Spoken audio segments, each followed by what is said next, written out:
어제 공천 결과를 발표한 국민의당에 이어 오늘은 새누리당이 2차 공천 결과를 발표했습니다. 경선 지역과 단수 추천 지역을 중심으로 살펴보겠습니다.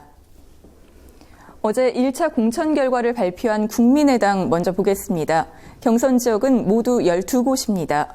서울 5곳, 인천 1곳, 경기 2곳, 강원 1곳, 충남 1곳, 충북 2곳에서 총 29명이 경선을 치르게 됩니다. 단수 추천 지역도 살펴보겠습니다. 모두 49개 선거구로 서울 13명, 강원 2명, 인천 7명, 경기 14명, 충북 1명, 충남 5명, 경남 3명, 부산 2명, 제주 2명입니다. 서울에서는 강서구 병의 김성우 전 의원, 관악구 갑의 김성식 전 의원, 동작구 을의 장진영 당 대변인, 강동구 을의 강현재 전 대한변협 사무차장 등이 후보로 확정됐습니다. 인천에서는 부평구 갑의 문병호 의원, 계양구 을의 최원식 의원, 연수구 을의 한광원 전 의원 등이 포함됐습니다. 또 경남에서는 양산시 갑 홍순경 전 경남도 의원 등이 정해졌습니다. 1차 공천 발표에 포함되지 않은 호남 지역은 이번 주 안으로 발표될 예정입니다. 한편 현역 의원 중 처음으로 공천에서 배제된 후보가 나왔습니다. 광주 북구 을의 임내현 의원입니다. 임 의원은 과거 기자들과의 식사 자리에서 성희롱 발언을 해 논란을 일으킨 바 있습니다. 새누리당 2차 공천 결과 보겠습니다. 먼저 경선 지역은 서울 6곳, 부산 2곳, 대전 2곳 등 총 31곳입니다. 서울 도봉구 갑은 현 비례대표인 문정림 의원이 이재범 후보와 경선을 치르게 됐고, 경남 진주시 갑에서는 박대출 의원과 최고식 전 의원이 맞붙습니다. 또 경북 경주시에서는 2016 총선 내시 선정한 낙천자 중 한 명인 김석기 후보가 이주형, 정수성 후보와 경선을 치릅니다. 단수 추천 지역을 보겠습니다. 서울 영등포구 갑의 박선규 당협위원장, 부산 동래구 을의 이진복 의원, 부산 북구 강서구 을의 김도읍 의원, 충남 홍성군 예산군의 홍문표 의원, 이렇게 총 4명으로 사실상 공천이 확정됐습니다. 현역 의원 탈락은 없었습니다. 일명 살생부 파문의 중심 인물인 김무성, 윤상현, 정두원, 김용태 의원의 공천 결과 발표는 아직 확정되지 않았습니다. 새누리당이 이 논란의 종지부를 어떻게 찍을지도 지켜봐야겠습니다. 투표의 힘, 장부경입니다. 오늘 발표된 내용들 쭉 봤는데요. 예. 새누리당 공천 결과 우리 이용마 기자님 어떻게 분석하십니까? 새누리당 공천은 오늘은 별 특이사항이 없는 것 같아요. 지난번에는 김태환 의원 3선의 친박 의원이죠. 그랬죠. 컷오프를 해가지고 이게 논계 작전이 아니냐. 친박 한 명 잘라내고 비박 여러 명 잘라내는 그런 논란도 나오고 했었는데, 글쎄요, 어제 그제였나 윤상현 의원의 막말. 그것 때문인지 이번에는 오늘 발표에서는 지금 아직 탈락시킨 현역 의원은 하나도 없거든요. 다만 이제 재미있는 게 김무성 의원이나 지금 우리 장부경 PD 리포트에 나오는 것처럼 윤상현, 정두원, 김용태 이 4사람의 어떤 공천 결과가 아직 안 나왔고요. 그렇죠. 그 다음에 또 유승민 의원. 오늘 박근혜 대통령이 대구를 갔잖아요. 아까 모두 발언에서 말씀을 하셨는데, 이 대구에서의 공천 결과, 이게 또 지금 주목되는 부분이 사실은 거기에 있거든요. 그렇죠. 모든 태풍의 눈이 지금 그쪽에 있지 않느냐. 그리고 방금 얘기한 김무성, 윤상현, 정두원, 김용태, 이런 사람들인데, 아직 여기에 대해서 전혀 얘기가 나오지 않았거든요. 다만 이제 지금까지 공천 과정을 쭉 진행된 것을 보면은, 김무성 대표가 이제 보통 무대라는 별명을 많이 가지고 있었는데, 실권을 완전히 잃어버린 게 아닌가, 그런 생각을 좀 하게 됩니다. 지금 이항구 공천관리위원장이죠. 거의 전권을 지금 다 행사하고 있는 걸로 보여요. 이게 이제 화면에 우리 뒤쪽에 좀 비춰주시면 좋을 것 같은데, 이한구 공천위원장한테 황진아 사무총장 비박으로 그렇죠. 분류가 되시는 분인데 이분이 이제 공천위원장한테 문자를 보내는 장면이 지금 사진에 찍혔어요. 그 지금 뒷면에 저희 지금 화면 뒷면에 나오는데 여기 보면 대표께서 어제 결정된 대로 발표해 달라십니다. 발표를 늦추는 이유가 양해하기 어렵다는 말씀입니다. 연락 주세요. 이랬단 말이에요. 이 말이 결국은 지금 이 기자님 말씀하신 이 김무성 대표, 그다음에 윤상현, 정두원 이 세 사람의 공천 됐는지 안 됐는지가 왜 발표가 안 되고 있느냐 하는 부분에 대한 항의성 문자였고요. 그리고 나서 이게 안 받아들여지니까 오늘 발표해 보면 더 이상 회의에 참석하지 않겠다고 지금 발표를 했어요. 황진아 사무총장이. 그러면 이게 친박과 비박 간의 충돌이라고 볼 수도 있을 거고, 어쨌든 윤상현 의원의 발언 때문에 막말이라고 얘기할 수 있고, 어찌 보면 선거 개입이라고도 얘기할 수 있는 그런 발언 때문에 친박과 비박 간의 전쟁이 시작됐다. 이렇게 분석할 수 있을까요? 이거 본격적인 이제 전쟁에 돌입했다고 저는 봅니다. 이 공천이라는 문제 때문에 사실은 그동안 싸워왔잖아요. 그런데 이제 지금 공천이 사실상 진행이 되고 있거든요. 이 상태에서 누구를 수용을 하고 공천을 하고 누구를 탈락시킬 것이냐. 이제 이거 하나로 모든 게 갈라지는 상황이란 말이에요. 그렇죠. 그런 상황에서 지금 윤상현 의원의 막말이 터졌거든요.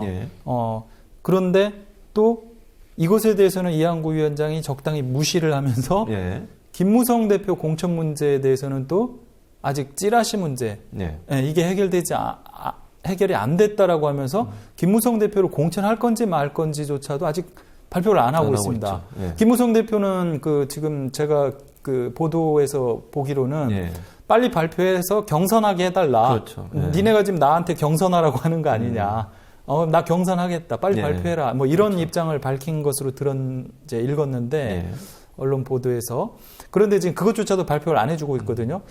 사실은 김무성 대표가 지난 2012년도에 공천에서 배제가 됐었습니다.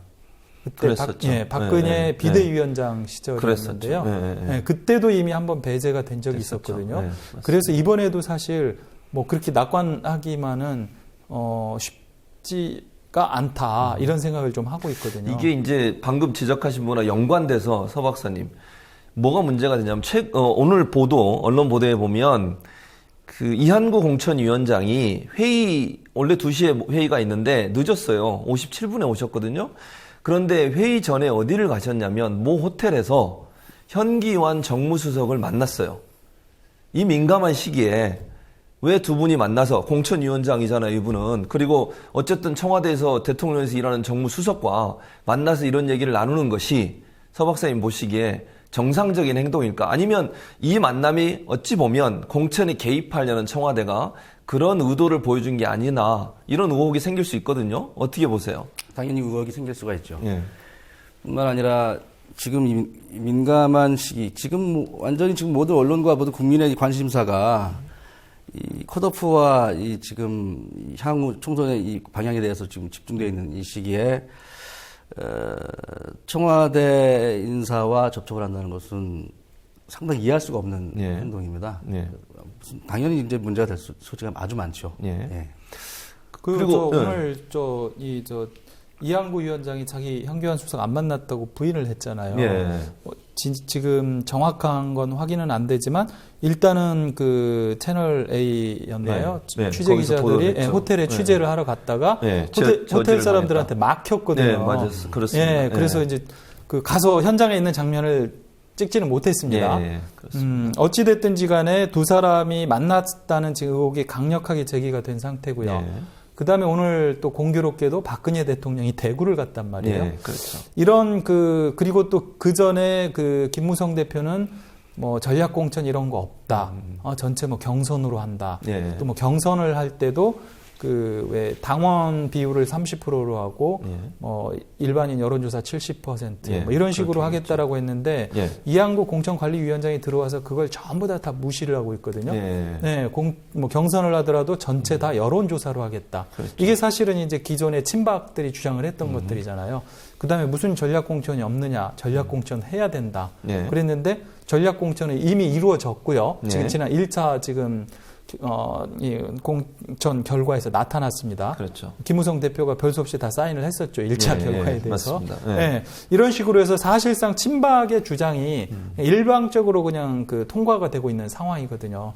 이런 전반적인 과정들이 진행되고 있는 걸 보면 이번에 그 사실상 총선을 진두지휘하고 있는 게 이한국 공천관리위원장이라기보다 청와대가 아니냐. 사실은 이런 의혹이 지금 강력하게 제기되는 겁니다. 그렇죠.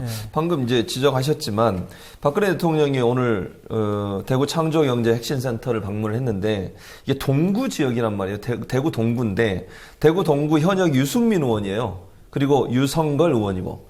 근데 이 두 지역구 다 소위 진박이라고 얘기하는 최경환 전 장관이 이제 돌아다니시면서 지지 발언도 하고 진박 얘기도 하셨는데 진박 감별사 역할을 하시면서 두 사람이 거기 둘 다 거기에요. 한 곳은 정종섭 전 행자부 장관이 나가는 곳이고요. 한 곳은 이제 유승민 현 의원의 대항마로 동구청장을 지냈던 이재만 전 동구청장이 나가고 왜 하필이면 박근혜 대통령이 이 선거 기간에 거기를 가셨을까라고 하는 의문이 생길 수 있거든요. 물론 뭐 대통령이 방문했다고 그렇게 넘어갈 수도 있겠지만 만약에 그러면 입장을 바꿔서 노무현 대통령 시기에 이런 행동을 했다면 다른 언론사들이 가만히 있었겠냐는 거죠. 그런 관점으로 본다면 박 대통령의 이번 대구의 동구 방문이 선거에 일정 부분 영향을 줄 수 있는 요소가 되지 않겠나 하는 의문이 있는데 서 박사님 어떻게 보세요?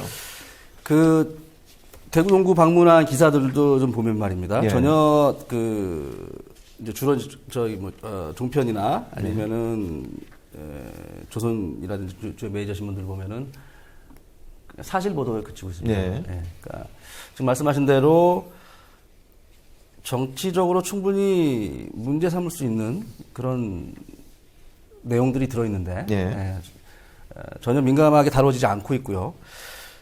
사실 그것은 근데 오늘 박근혜 대통령의 행보뿐만 아니라 새누리당의 그런 이제 당내 갈등이라든지 당내 어떤 공천 관련된 그런 행보에 대해서 굉장히 온화한 말하자면 굉장히 부드러운 그런 보도들이 많이 나오고 있습니다.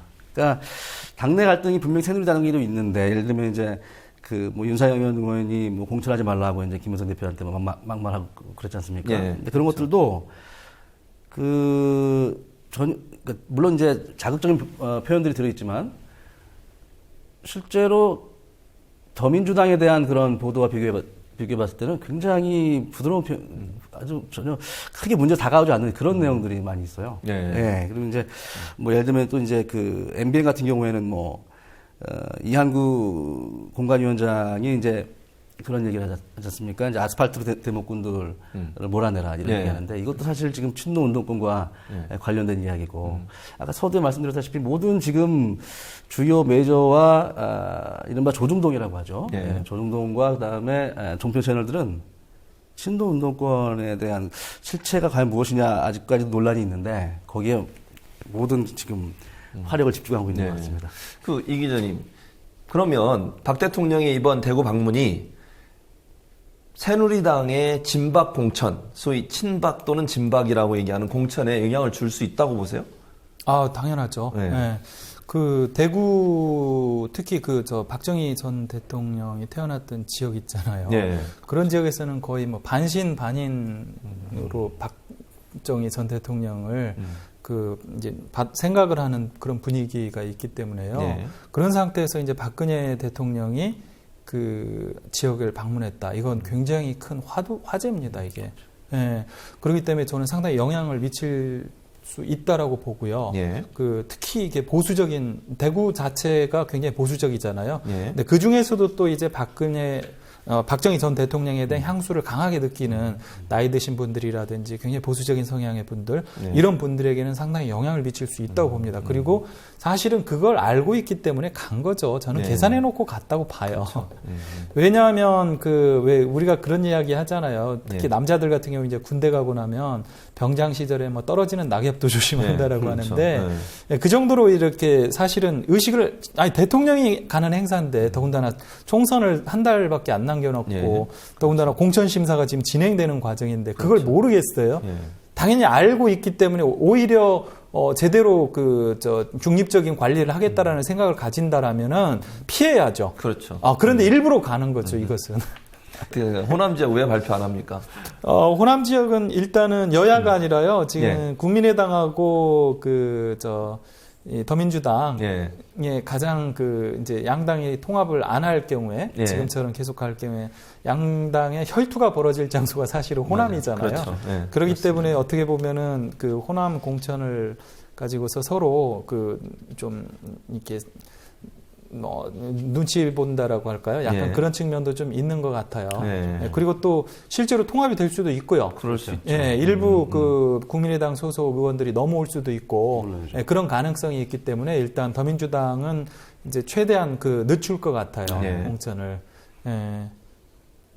더민주당은 뭐 그런 식으로 할 거고 국민의당은 지금 빨리 하고 싶은데 예. 안철수 의원의 입장에서는 그렇죠. 반면에 이제 천정배 의원이라든지 또 통합이나 연대에 찬성하는 예. 그런 사람들 같은 경우에는 어찌됐든 조금 더 시간을 좀 둬야 되지 않느냐라는 생각을 예. 좀 진행 과정을 봐야 되지 않느냐 생각을 갖고 있기 때문에 예. 속전속결로 이루지 못하는 것 같아요.